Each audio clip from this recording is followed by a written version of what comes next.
Yes. There you are.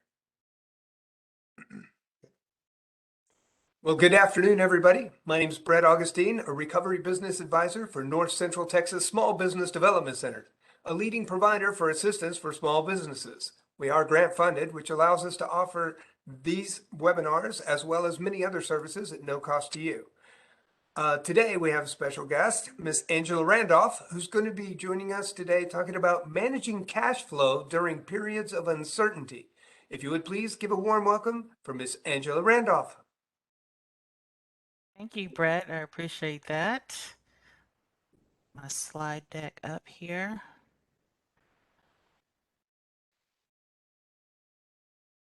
Can you hear me okay?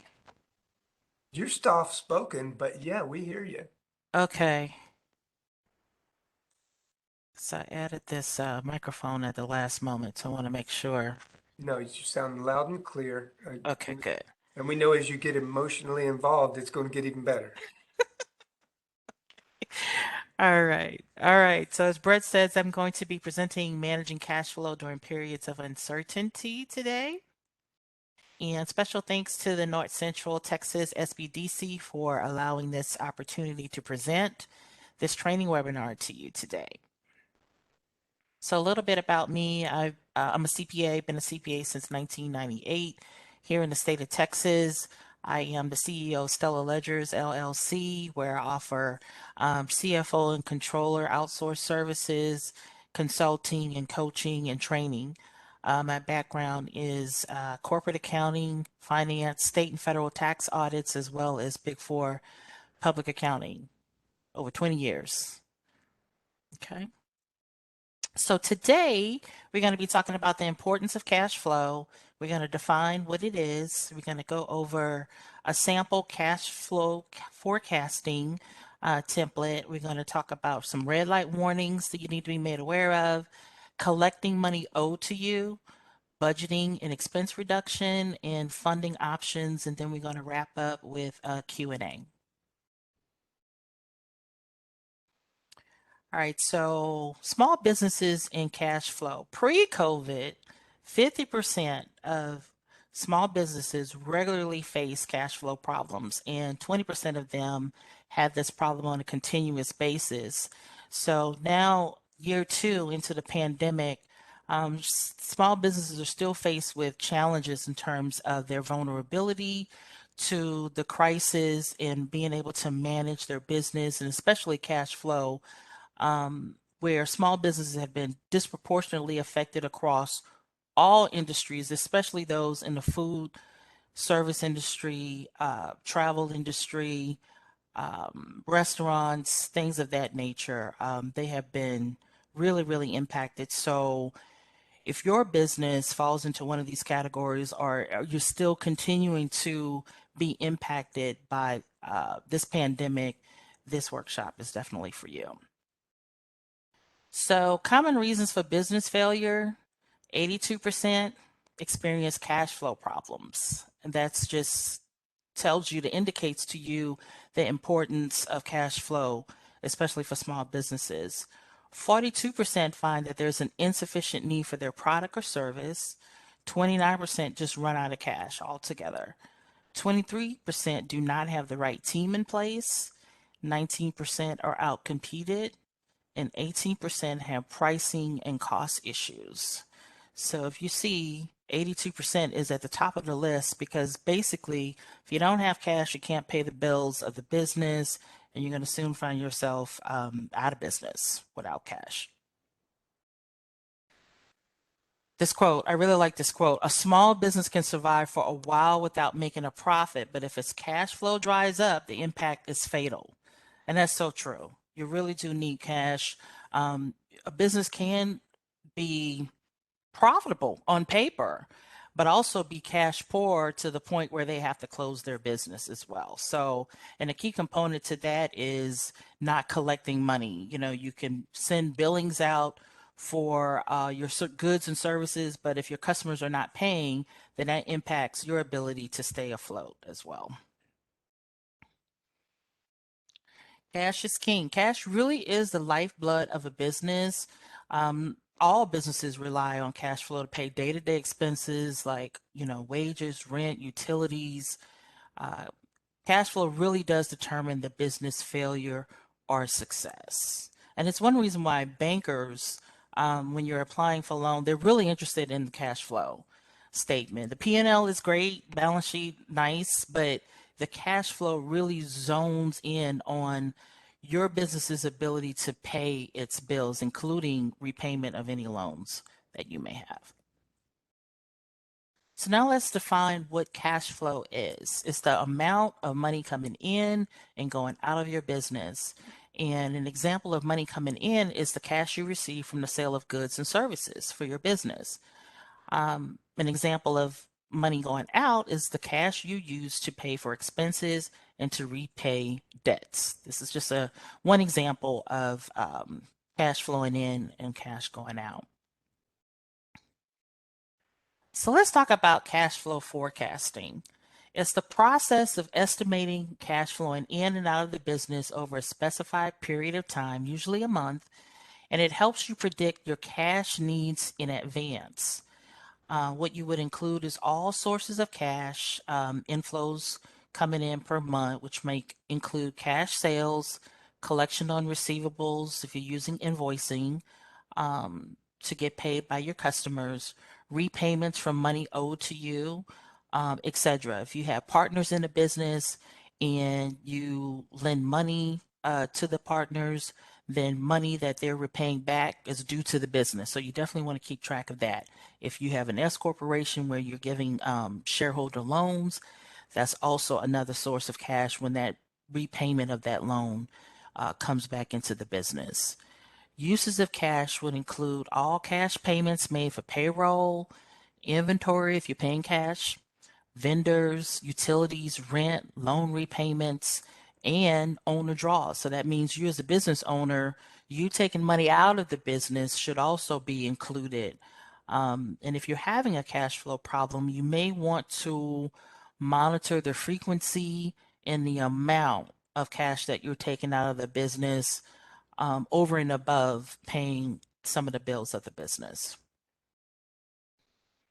So here's a sample 3-month. Usually it's done 12 months for the year. I like for clients to do this on a monthly basis if they're having trouble with their cash flow. So this, for illustration purposes, we're just going to do 3 months. So we're going to start with your beginning cash balance, and that's from all bank accounts that you have, including a savings account. If you keep a cash balance in your PayPal account, you want to include all sources of cash, the beginning balance, on this first line, top line here. Okay, we're going to start with January.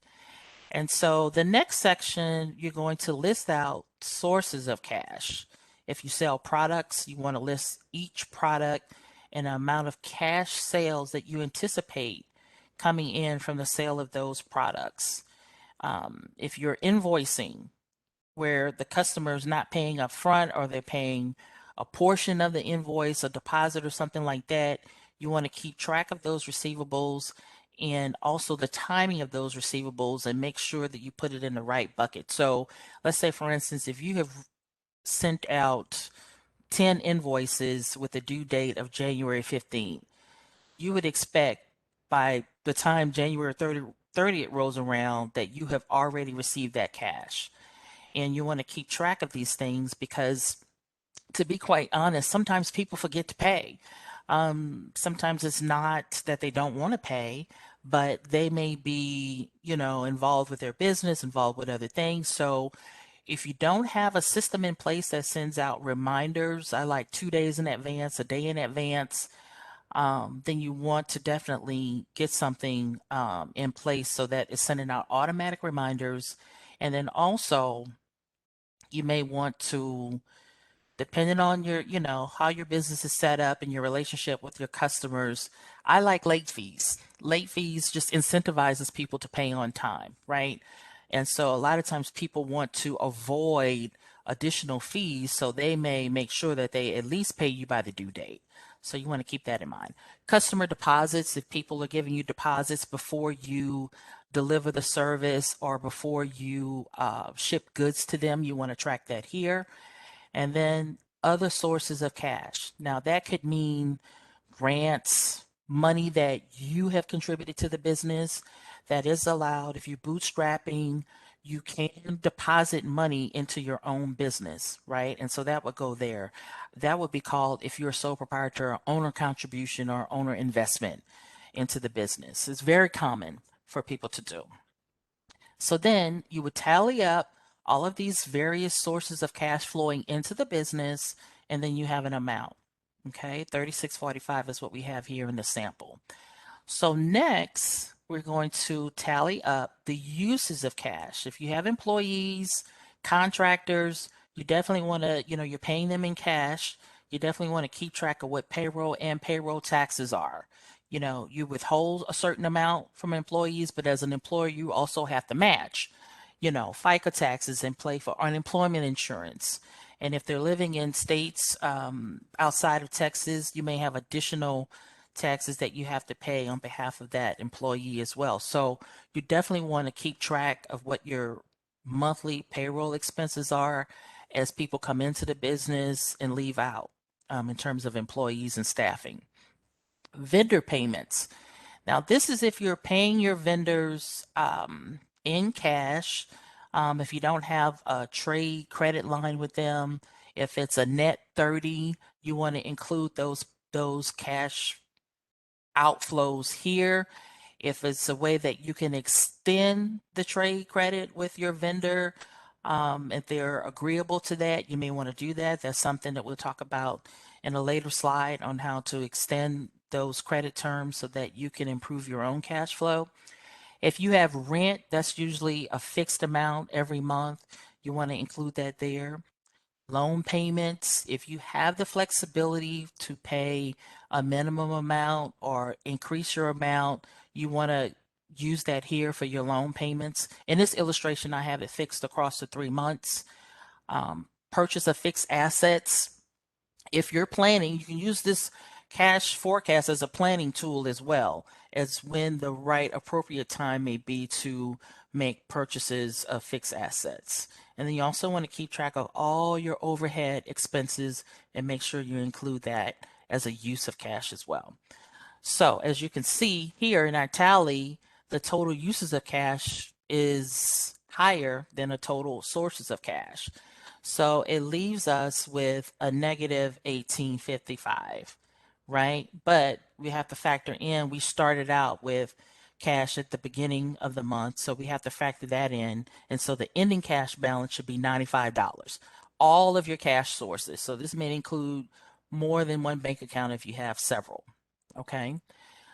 So next, what we'll do for February is we'll start with the ending cash balance of $95. Okay. So this, again, it's not just one bank account. It includes all of your bank accounts that you have liquidity in that you can use to fund your business. And we're going to do the same exercises we did for January. Your sales may fluctuate from month to month. Those collections may fluctuate from month to month. You may bring on new customers, you may lose a customer. So that's why it's very important to kind of keep track of the amount of cash that you're anticipating for the month. Now, you could have some flexibility in terms of, like I mentioned before, how you pay your vendors, what the credit terms are. May not have as much flexibility on the rent if you have rent payments. The loan payments, you may be able to pay a minimum amount if it's something less than what's stated here.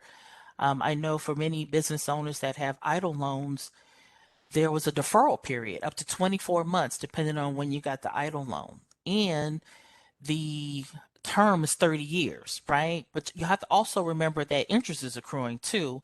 So even though that's not a cash outflow up front, you want to keep in mind that at some point you'll have to pay interest due on those loans. So again, you just want to keep this monthly exercise. I'd even encourage people to do it weekly.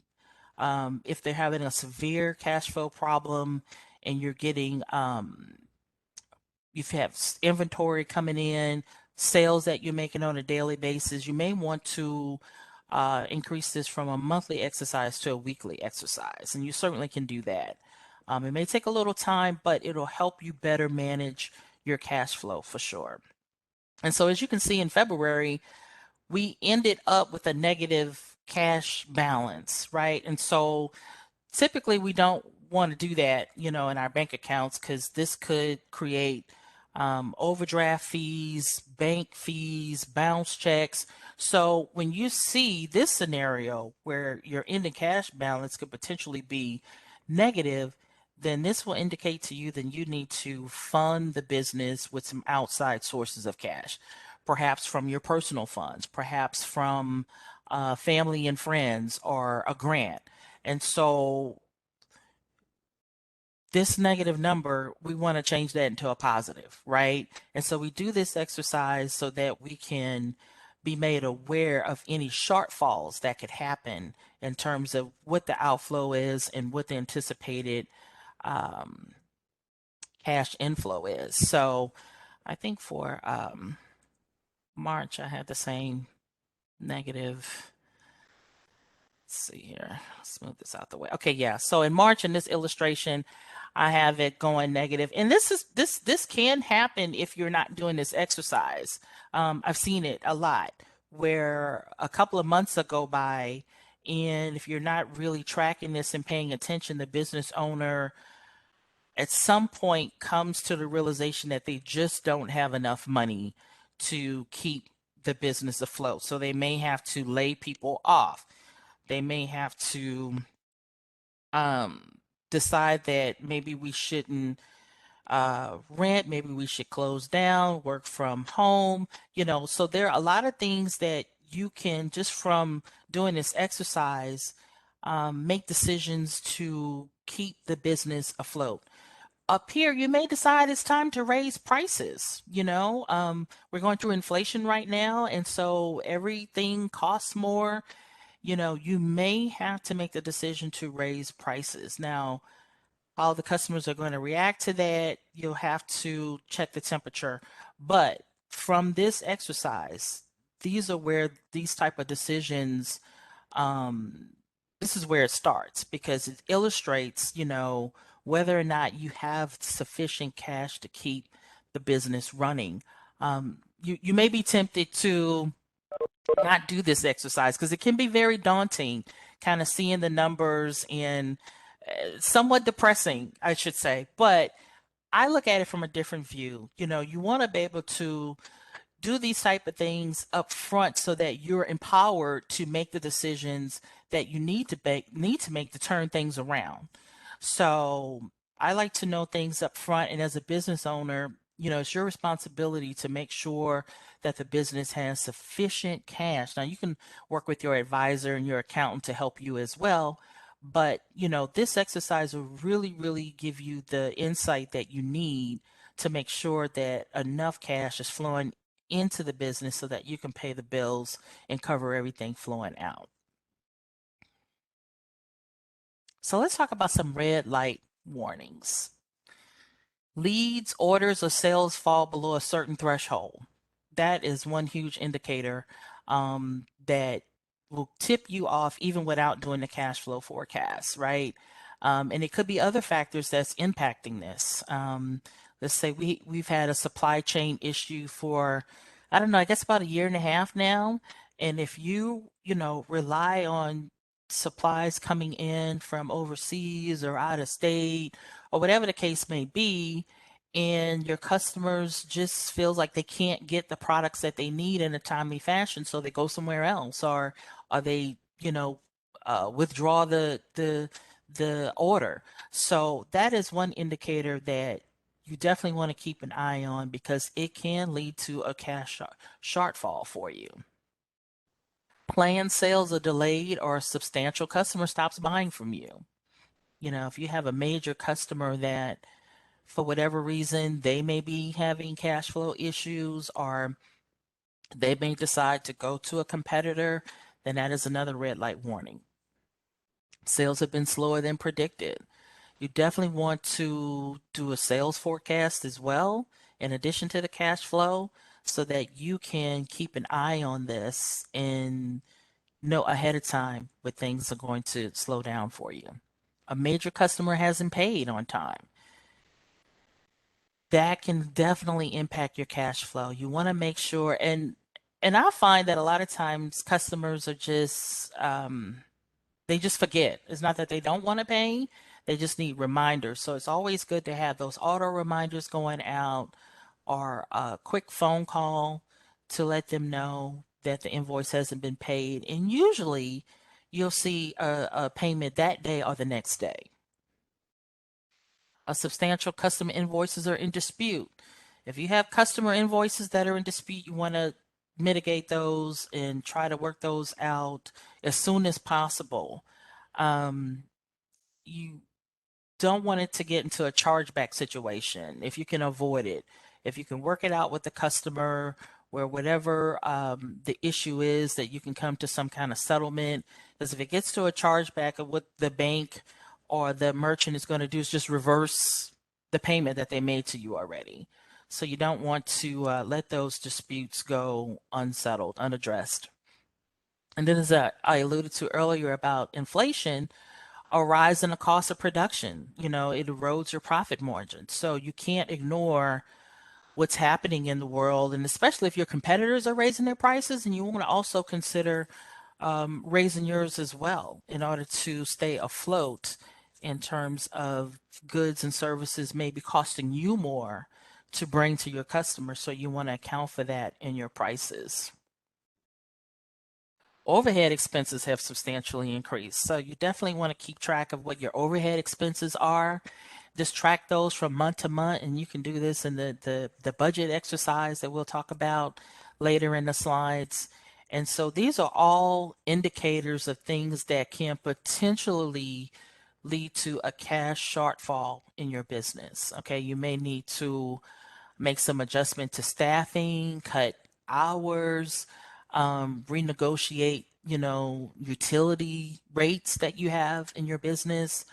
I always say everything is up for negotiation. At least it doesn't hurt to ask, right? So these are some of the red light warnings that you want to be made aware of. So identify and take action. You have to identify the problem, hopefully sooner than later. All right. And then when you do, you want to think about possible solutions in order to resolve that, so you can take action and put it into practice, right? So these things can be outside of your control, like this pandemic. No one could predict it. No one would know that it would even last this long, right? And so we have to be flexible and adaptable, and we have to be prepared to confront the issues that are facing the business so that we can do something about it. Okay. Collecting money owed to you. Now, believe it or not, some business owners are afraid to ask for the money. I laugh at that because you're in business. You're providing a product, a service. You have to get paid for it. And even nonprofits have to use grant fundings in an efficient way in order to pay their staff and to do things that they need to do to carry on the mission. So you want to send your invoices as soon as possible. As soon as you get that contract signed, as soon as you get agreement that the product or service is going to be delivered, you want to send the invoices out as soon as possible. You don't want to forget. You don't want to forget that. And if it makes it easier for the business owner, you may want to break up the payments. If it's a large invoice, if it's project based or something, you can do with milestones so you're not put at too much risk. You may want to break it up in installments, okay? And give incentive for them to pay earlier is always a good idea as well. And if someone owes you money, you want to request payments from past due accounts. It doesn't hurt, and a lot of collection agencies work on a contingency. So if you've tried everything that you could do with sending the invoices, making a demand for payment, you may want to consider turning it over to a collection agency. If they collect the account, They take a percentage off the top and then you get the rest, you know. So consider that. Don't be afraid to ask for payments for past due accounts. Ask for a deposit or partial payment up front. I'm a big fan of that. I like that. Because especially if you have to spend money in order to provide the goods or service, right? You want at least to ask for enough to cover, labor, materials, or anything that you need to get the project or the service started. Okay, usually this is not anything unusual. Most people are agreeable to it. You want to have it in a contract where people are aware that this is going to be expected. And then you also want to have terms around refunding the deposit. Is it going to be refundable if they change their mind? You want to make sure that you have terms laid out so that people, either if they change their mind, if there's some kind of cancellation fee that you're going to institute, or if they have a certain time frame that you will allow for 100% deposit refund or a partial refund. So you want to keep those things in mind. And then you want to encourage or incentivize early payments. That's always a good idea, and it helps your cash flow. Sometimes people who may have may not have a cash flow problem, they may be okay with paying early if they get a small discount. Sometimes people just like to save, even if it's 5%, 1%, whatever the incentive is, and if other businesses that you're engaging with, or if customers, consumers, are able to do it, I would definitely utilize that option. And then you want to accept multiple payment methods. The more ways that you give people to pay, then that kind of eliminates the issue around, oh, I don't have the money, or oh, I don't pay.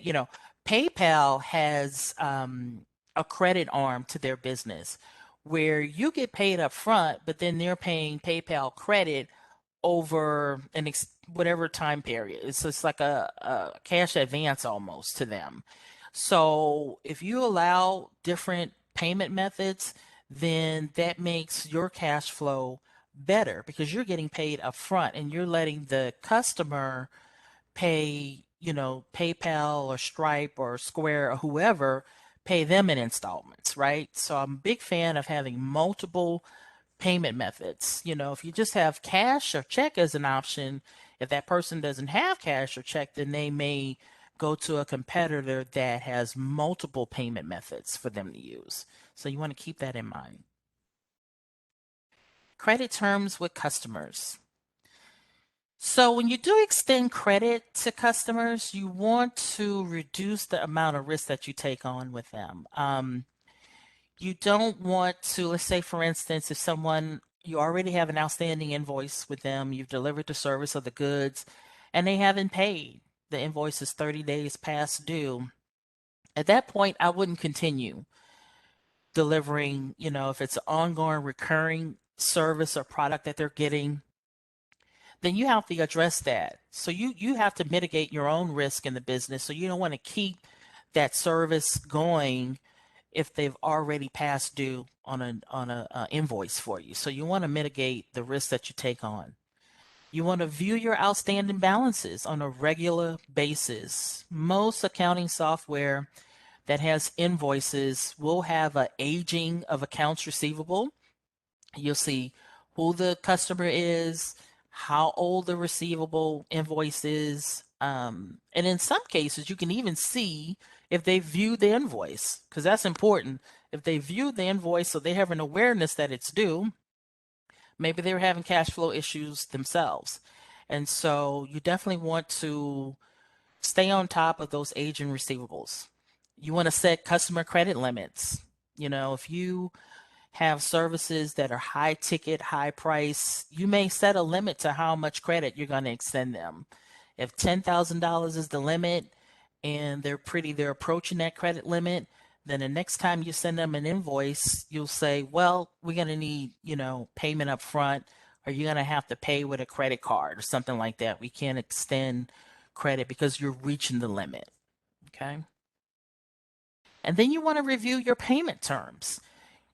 Sometimes you may need to change your own due dates. Existing customers or as new customers come in, let's say for instance, if you had a, you know, 15 of the month due date, and if that no longer is sufficient for you to pay your own bills, then you may want to change that to the 10th or the 1st.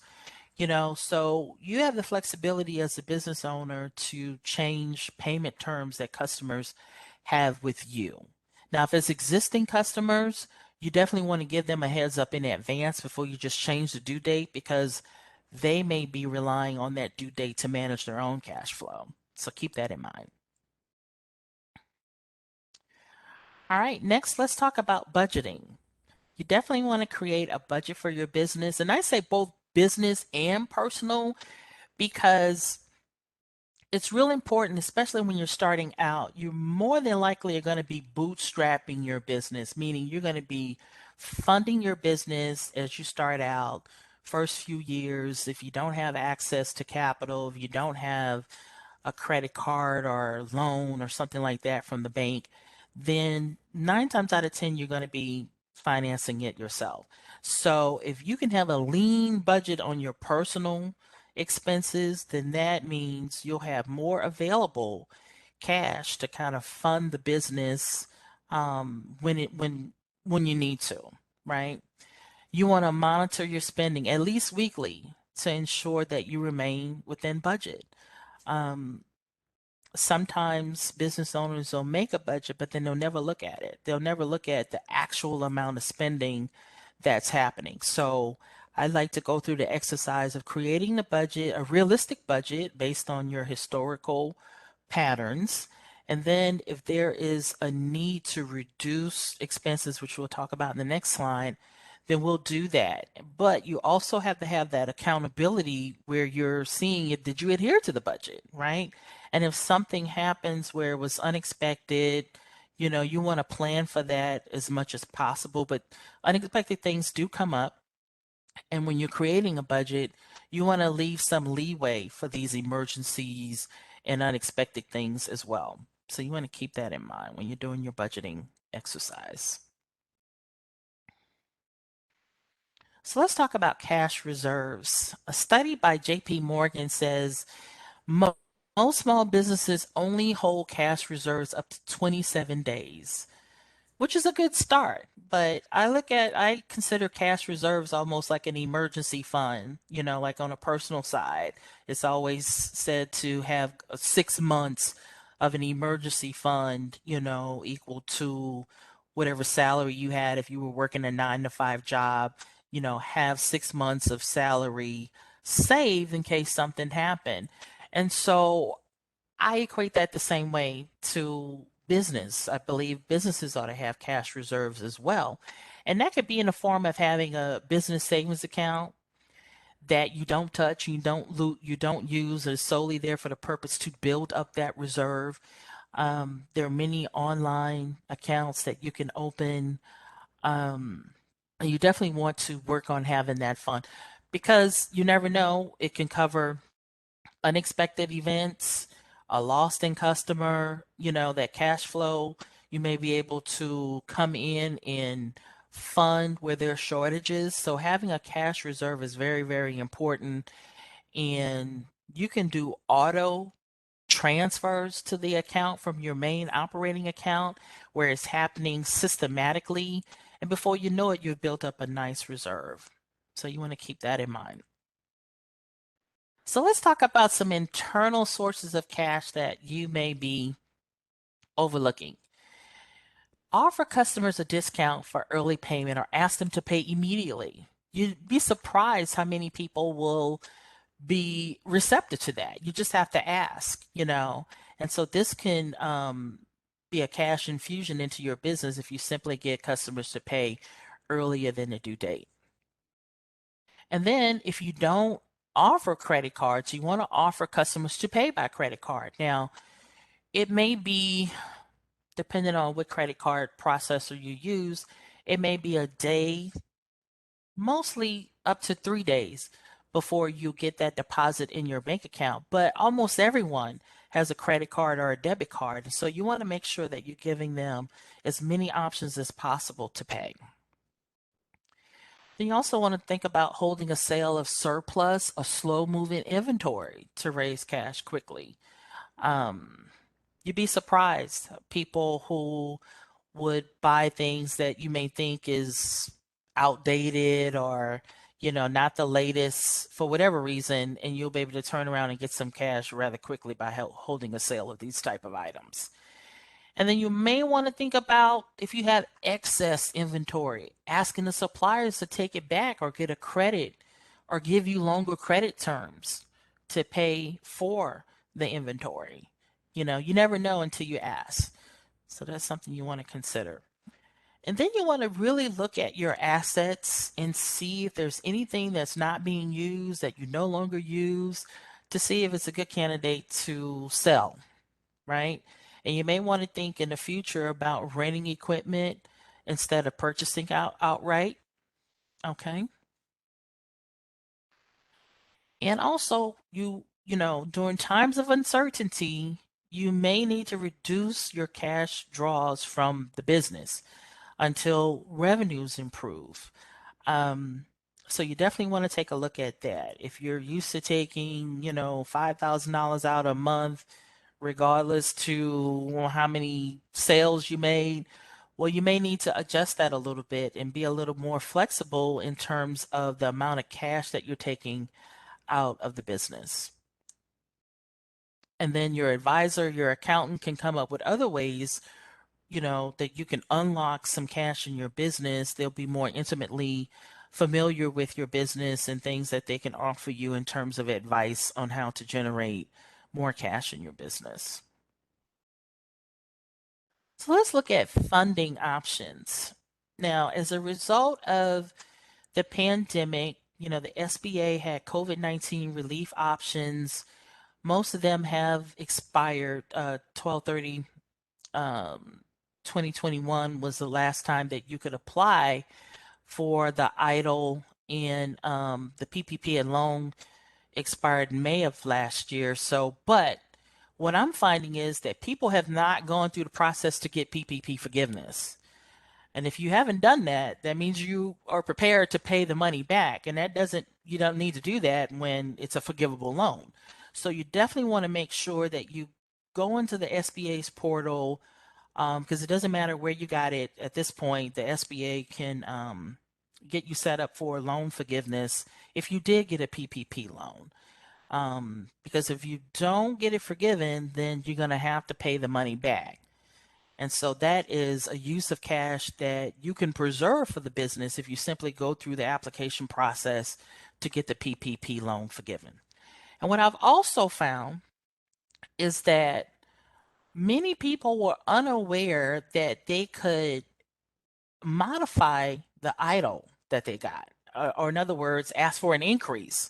Now, they were accepting increases to idle through the end of last year, 12/30/31/2021. And so they're still, if you haven't heard from them, they're still working through that, the SBA. So don't be alarmed. But that's one of the options that people hopefully took advantage of.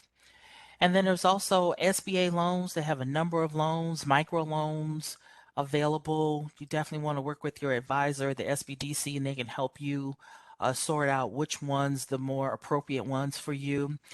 And then if you have a banking relationship, you may want to look into lines of credit, bank loans, or business credit cards that can kind of help you in situations where you have a shortage of cash. Business credit cards will come in handy to pay for some of your operating expenses. A line of credit, you would only draw down on that as needed, right? So you definitely want to look into that. Also, investor funding, venture capital, angel investing, lots of opportunities out there for investor funding. Also, grants. Now, grants, money that you don't have to pay back. I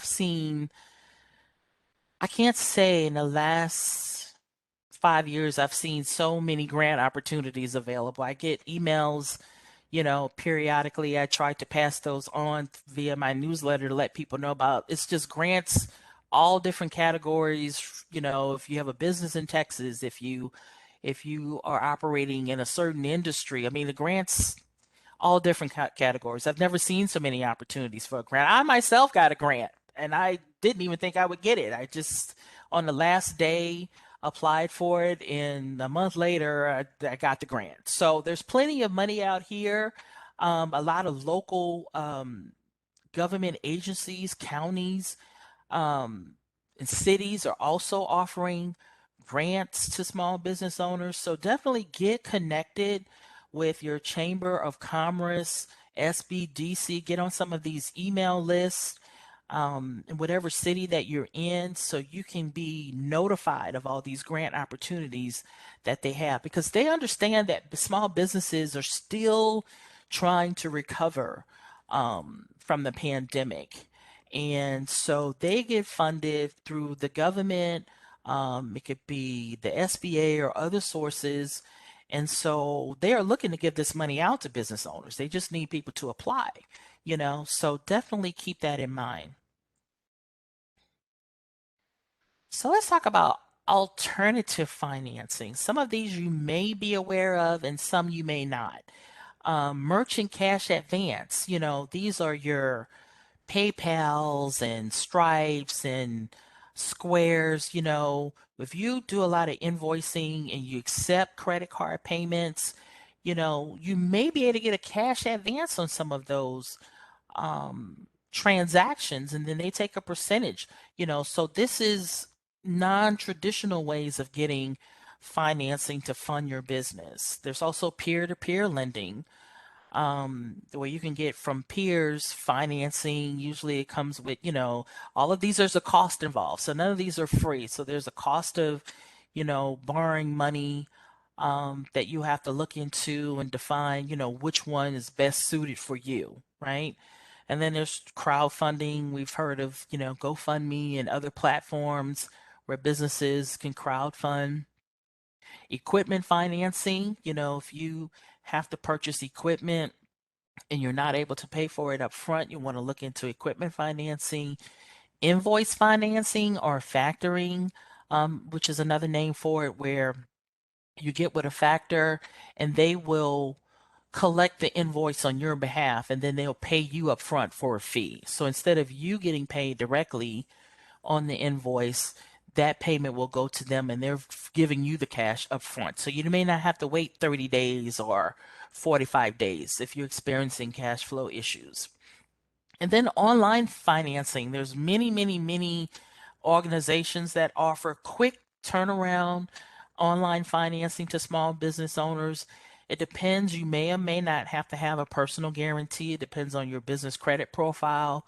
If you've, have a track record of a good business credit with vendors and other organizations. It depends on whether or not you have to do a personal guarantee. And then there's also working capital loans as well from various sources that you can look into to help fund your operations. So these are just a few. I'm sure there are many, many more out there. These are not grants, they're not free, so there is a cost involved in each of these. So you want to do your research and look into each one and make sure that it is a viable solution for you. So in summary, I just want to kind of quickly go over some tips to kind of help you improve your cash flow. You want to have a system to organize your receivables. Many of the accounting softwares have an invoicing system that you can use. Even PayPal has an invoicing system. Stripe, Square, they all have invoicing systems. So you want to utilize those and put those processes in place to track outstanding receivables. You're sending auto reminders out to let people know that the due date is approaching, and definitely if it's past the due date. Okay. You want to develop a credit policy. All of your customers may not have the same credit worthiness. I'll say it. I'll put it like that. So you definitely want to get to know your customer, and before you extend just this open, unlimited credit policy, you want to have some things in place. You may require a credit card on file just in the event that they don't pay by a certain time limit. If you can put into your contract that they sign with you that you have a right to charge that credit card. So you want to look at it from the standpoint of improving and making sure that your cash flow is intact, right? You definitely want to invoice clients immediately. Just don't forget. Don't forget to do that. That's important. Resolve disputes when invoices timely. Almost all of dispute processes will ask, did you try to contact the the merchant, meaning you, the business owner? So, because they rather for the business and the consumer to resolve the issues on their own. That's what they would prefer, right? Because they have to use time and resources in order to manage the dispute, right? So if someone contacts you and they have a problem with a good or services, don't ignore it. Try to work it out, because if they feel like it's not getting addressed, then they're just going to do a chargeback, and you don't want that. Okay.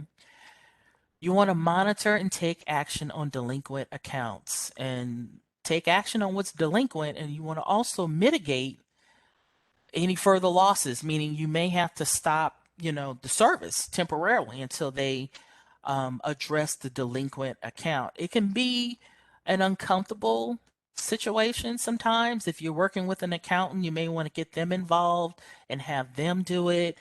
But what's even more uncomfortable is you having a short cash flow shortage and having to close your doors. So keep that in mind if there's any hesitation about having these conversations. It's really important. And again, like I said, it may not be something that people are intentionally doing. It may have just slipped through the cracks and they just forgot to pay.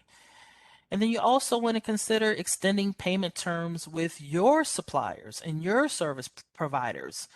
You'll be surprised how willing people are to work with you.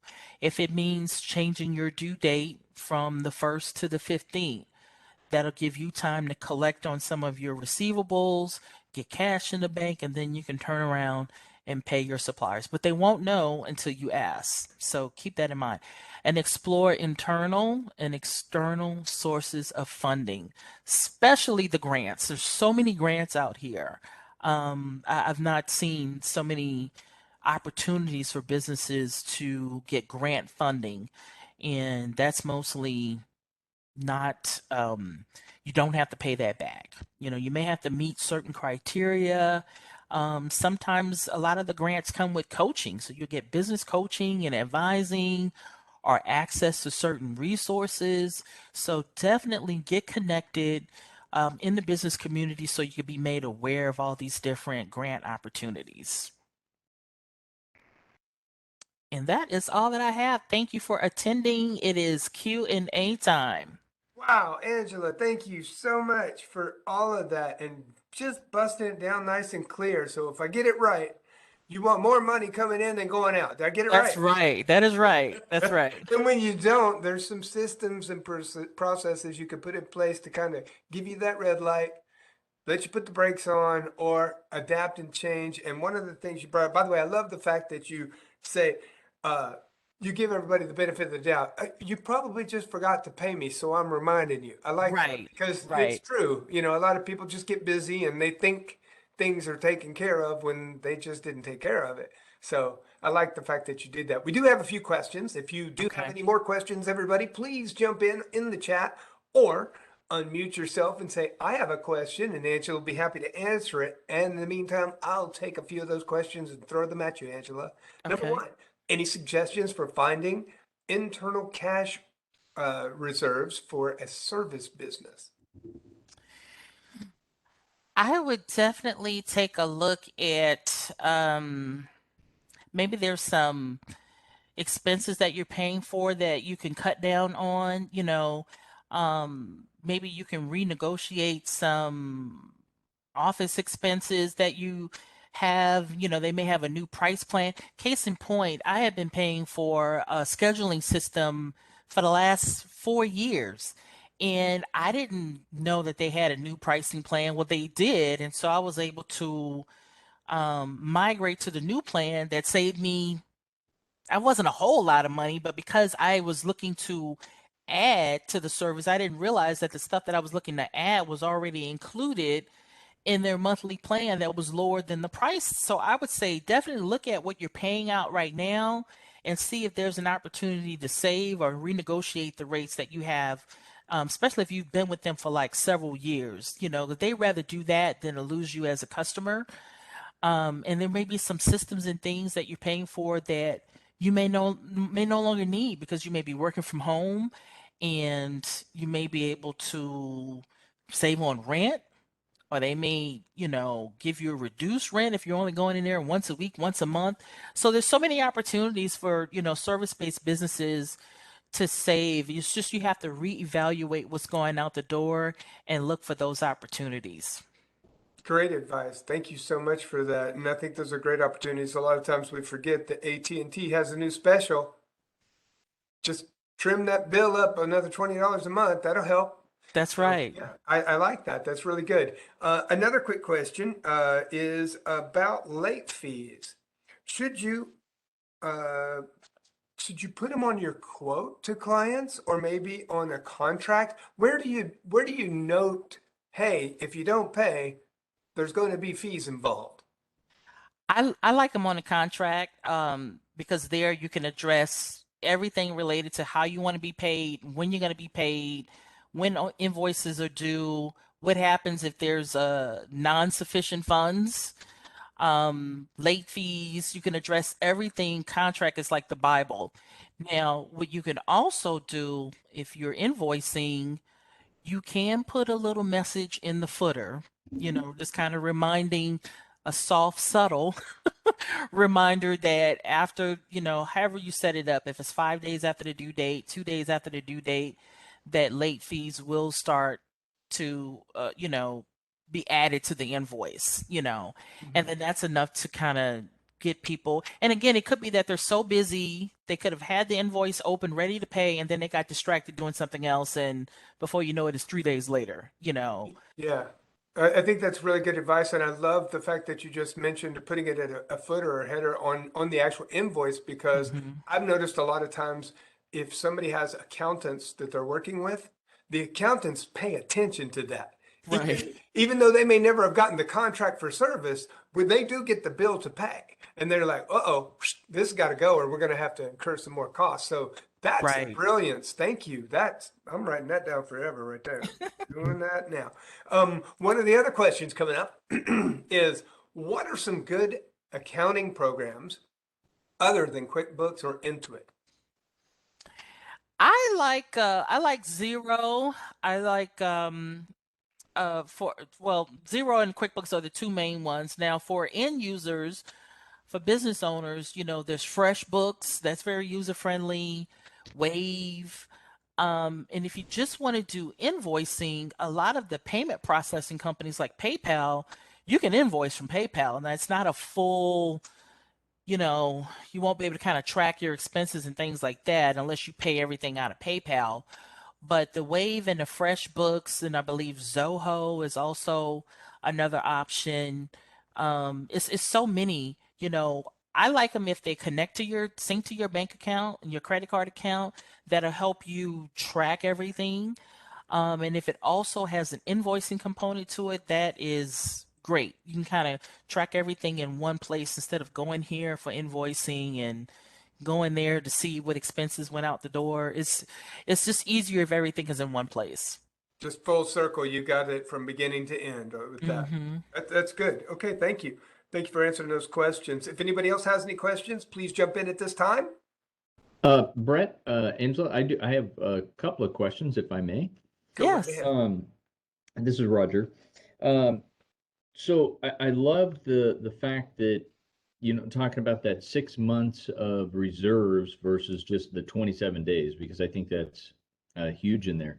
I think just one point to kind of make on that is I think, when you're doing those reserves and you're saving up for those 6 months, potentially, depending on how you've structured your business, those funds may turn into retained earnings, which, could eventually just become your funds at some point in time if it's needed for an emergency on the business or otherwise. So I Yes. just think that's a really good thing to have. Mm-hmm. Um, the when you were talking about um, paying early or having a customer pay early offering a certain discount, I've seen some businesses also do that for themselves, meaning try to contact vendors and say, hey, if I paid you early, could you give me a discount? And I've seen some generate a little bit of funds like that. So Mm-hmm. have you seen that as well? That's true. Yeah, that is true. That is true. Yes, vendors, can also incentivize you, the business owner, to pay early and give a discount. Yes, that is definitely true. I've seen that. Yeah, Yes. great. And then lastly, I just wanted to make one small clarification. With the idle, if you can actually request an increase to your idle for up to 2 years from your original date that first submitted your application for the item. So even though that December 31st deadline has lapsed, if you applied like in October of 2021, you actually have until October 23 to still request additional funds on that. Oh, okay. I Now, I now I they wasn't do they aware do of put that. a yeah, they do put a caveat on that. They say if funds are still available. Oh, okay. But I just That's wanted to that's the share big that one. with you. Okay, Just okay. wanted to Thank share. you for that. Thank Yeah. you. They need So to check their cash flow. Is that it? So, yeah. that's another opportunity then for people to, Right. get an Exactly. increase. And Yeah, it exactly. may take them a minute, but if you get it in, they'll work that request, Yeah. And if the Angela, funds that are was available. great information you gave. Thank you so much. Thank you. Thank you. Anybody else want to jump in with a last minute question? Then I will allow you to continue, Miss Angela. And so this is a way to stay connected with me on social media. I try to post some helpful tips here and there. And you can also email me if you have follow-up questions at info@stellaledgers.com. But thanks again. I really appreciate it. We're connected now. I just did it. So Okay. there you go. That's how Thank quick it is. you. I'm gonna leave it up on the screen for just a second and tell everybody Okay. thank you so much. We appreciate it. And again, that's what you get when you invite such great talent like Ms. Randolph, MBA and CPA, and I don't know how many other letters she's going to add to it, but we're so That's thankful to it. have I'm you. done. You've been an amazing guest today, and we really appreciate all of the leadership that you provide when it comes to these numbers and trying to help us all get our cash flow in order. With that said, I'm going to share some of the upcoming things because don't think she's done because Ms. Randolph's coming back. And I'll let you know right now, she's coming back on the 21st of February, tracking finances, measuring success. And before that, we have plenty more coming up, such as Free Tools Write Copy Better with Ashley Cook. And Anna Hay will be here with Communicating with Difficult Customers on the 17th. Lorna Kemby on the 17th as well with Leading a Team in a Virtual World. Just for those of us who happen to be in the virtual world, looking forward to seeing how we can do that a little more effectively, possibly. And on the 21st as well, along with Angela, who's in the afternoon, the one that's in the morning is Stacy Kendall, and she's coming back with part two of what happened this morning as well. Intro to QuickBooks Payroll. Okay. And so the part one was this morning. It will be on the internet for you to go and review soon. And I highly recommend that you go ahead and get that. If you have any questions about all the upcoming sessions that are going, there's a QR code right up here in your screen. And that QR code will take you directly to our Eventbrite site, which will allow you to see all upcoming events all the way through March. And if you have any questions or you would like to talk with us directly, perhaps schedule an advisor to speak with, go to sbdc.nctc.edu and we'll be happy to schedule time with you and talk one-on-one about your business confidential. So with that said, I do have a few people we'd like to thank because we are grant funded, as we said earlier, and we want to thank the Small Business Administration, the state of Texas, North Texas SBDC Regional Office, as well as North Central Texas College for making all of this and many other things possible for you guys.